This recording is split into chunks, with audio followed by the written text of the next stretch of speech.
उत्तर प्रदेश के एटा का घटना कहीं ना कहीं लोगों को सोचने पर मजबूर कर दे रहा है।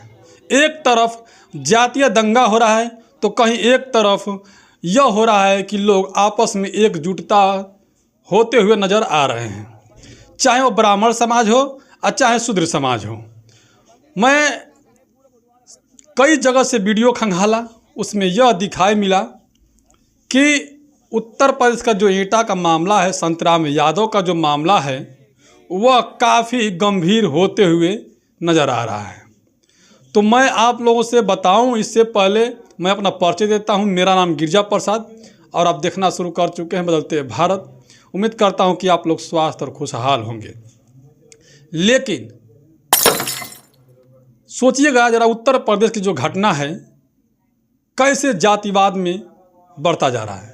तो क्या जातिवाद वाकई में बढ़ रहा है या बढ़ाया जा रहा है, ये सोचने वाली बात है। हिंदू धर्म के जो ठेकेदार हैं वो अपने आप को कहीं ना कहीं सर्वश्रेष्ठ मानने की होड़ में अपने आप को नीचे गिराते हुए नज़र आ रहे हैं। वहीं पर जो शूद्र समाज सोया हुआ कौम था, सोया हुआ समाज था, जिसको कुछ भी पता ही नहीं था और अंधविश्वास और पखंडवाद की ज़बरदस्त बढ़ावा देते हुए नज़र आ रहा था।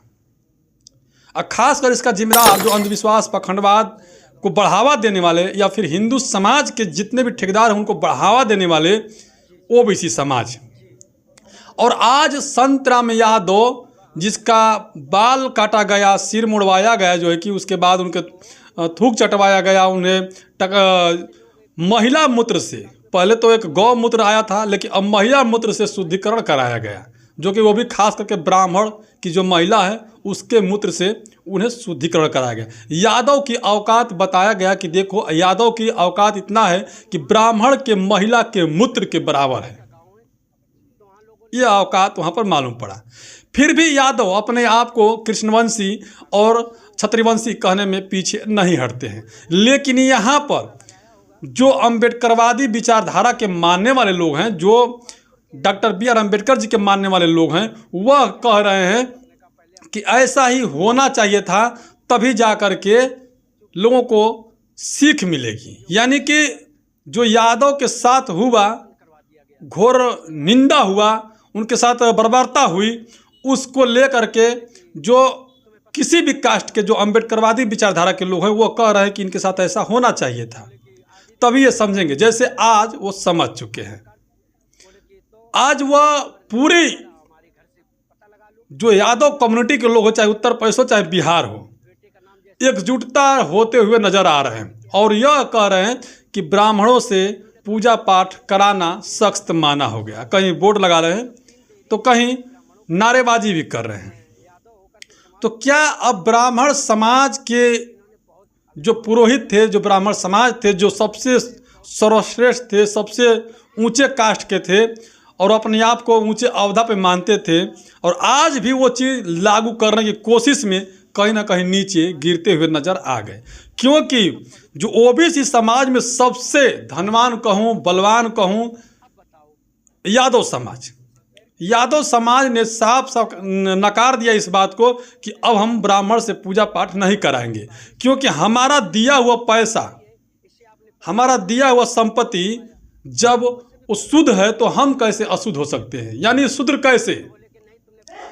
दूसरी बात कि आखिर महिला के मूत्र से कैसा शुद्धिकरण।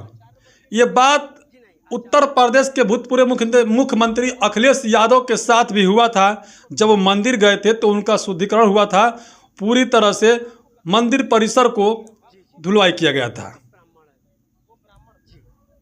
अखिलेश यादव जब मुख्यमंत्री से हारते हैं और जो कुर्सी छोड़ते हैं तो योगी आदित्यनाथ बैठते हैं, उसके बाद उस कुर्सी को, वहाँ उस ऑफिस को, उस जगह को पूरी तरह से शुद्धिकरण किया जाता है, हवन किया जाता है। बाद में योगी आदित्यनाथ वहाँ पर बैठते हैं। फिर भी यादव समाज के लोगों को कहीं ना कहीं कुंठित नजर हुए, उनके समझ में नहीं आया। लेकिन ब्राह्मण समाज की चतुराई देखिए कि 4 वर्ण में सबसे ऊंचा पर है वो, सबसे नीच जो है कि शूद्र है, क्षत्रिय ब्राह्मण वैश्य शूद्र, जिसमें ना तो छतरी को पूजा पाठ करने का अधिकार है, ना तो वैश्य का करने का है। केवल और केवल उसका जितना धन उपार्जन वाली काम होती है वह अंधविश्वास पखंडवाद में डाल करके आप लोगों को मूर्ख बना करके, खास करके ओबीसी समाज को मूर्ख बना करके अपना झोली भरने का काम करते हैं, अपना पेट पालने का काम करते हैं, अपने बच्चे को अच्छे से अच्छा शिक्षा संस्कार देने का काम करते हैं। लेकिन वहीं पर ओबीसी समाज जो खास करके वह चंदा भी देता है, डंडा भी उठाता है दलित को मारने के लिए, मुस्लिम को मारने के लिए, प्लस वह हिंदू के नाम पर सबसे आगे रहता है, जेल भी जाता है हिंदू के नाम पर आगे, धर्म के नाम पर आगे। और आज उसे उसकी औकात पता चल गया कि जो यादव समाज का एक महिला के मूत्र से भी गया गुजरा औकात है, जिसे महिला का मूत्र से शुद्धिकरण किया गया। तो सोच सकते होंगे कि यादव समाज की कितना हैसियत है। लेकिन कारण मैं बता दूं कि ये अपने आप को यादवंशी कहते हैं, छत्रवंशी कहते हैं।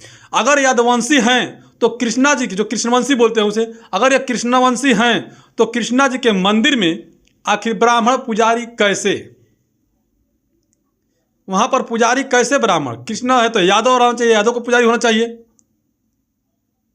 सवाल यह बन रहा है, तमाम तरह के लोग खबर चला रहे हैं। अब ओबीसी समाज में जितने खास करके यादव हैं, पूरे बिहार और उत्तर प्रदेश के जहाँ के जागरूक लोग हैं, वो अब कहीं ना कहीं एक जंग छेड़ दिए हैं ब्राह्मण के खिलाफ। और वो यह भी कह रहे हैं कि ब्राह्मण विदेश के हैं। ये मैं नहीं, जो वो लोग कह रहे हैं उनकी और बाम सेव के कहना भी है।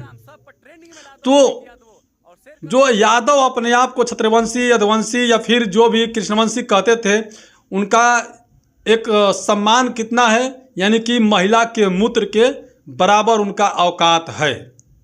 ये ब्राह्मण समाज बता रहे हैं, जो ब्राह्मण के आका है वो बता रहे हैं, और हिंदू धर्म के ठेकेदार बता रहे हैं। जो हिंदू धर्म के जो मजदूर जो होते हैं वो नहीं, ठेकेदार बता रहे हैं कि लो तुम्हारी औकात क्या है, तुम्हारी हैसियत क्या है, एक महिला के मूत्र के बराबर है।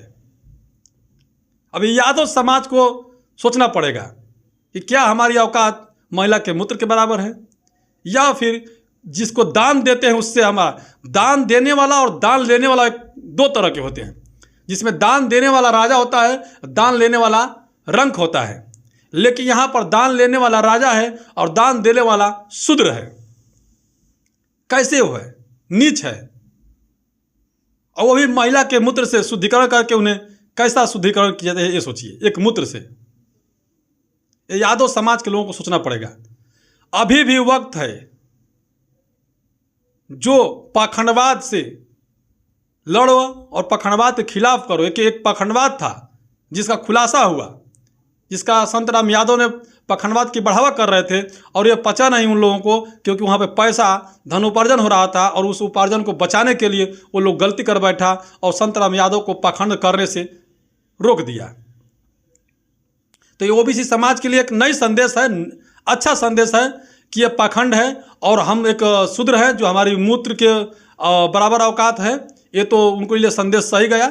बाकी आप लोग कैसे देखते हैं कमेंट का जरूर बताइएगा। और बदलते भारत में पहली बार है तो चैनल को सब्सक्राइब कीजिए, लाइक कीजिए, वीडियो को सभी के पास शेयर जरूर कीजिएगा। पूरा वीडियो बनाने के लिए धन्यवाद।